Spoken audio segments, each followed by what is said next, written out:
In Health News tonight, a unique alternative to treating alcoholism and other addictions. Well, this is a rehab program, but it focuses on keeping addicts in their own homes.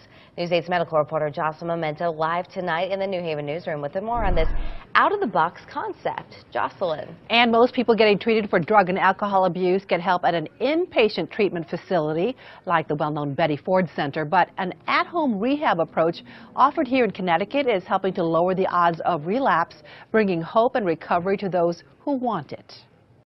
Matt Ecott started smoking marijuana at 13 years old. Within 7 years, I had experimented with basically everything. He was hooked on heroin at 21.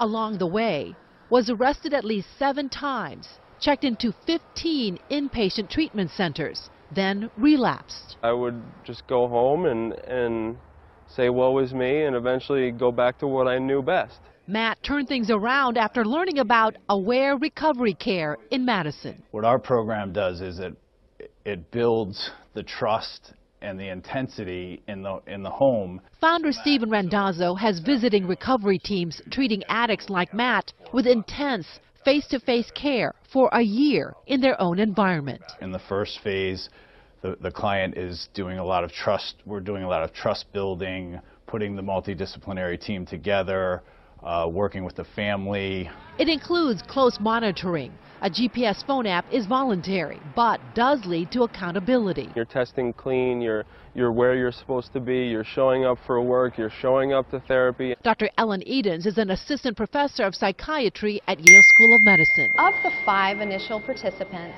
4 were able to maintain continuous abstinence over the course of a year. She co-authored a feasibility study on the impact of this novel approach. When you think about addiction as a relapsing remitting disease, to see that patients could put together up to 12 months of sobriety is really promising. Now 33 years old, Matt works for the program that prevented him from a life of addiction. I'm actually doing this by myself with support and help, but I'm doing this. I'm actually living my own life the way I've wanted to live it. And he's doing very well. The one-year program cost about $38,000. Some insurance companies cover 20 to 50% of it. The cost of an inpatient treatment center for 28 days could start at $30,000. Dr. Edens is looking for funding to do a controlled study to get a clearer picture of the impact of the at-home rehab program. Darren and Ann?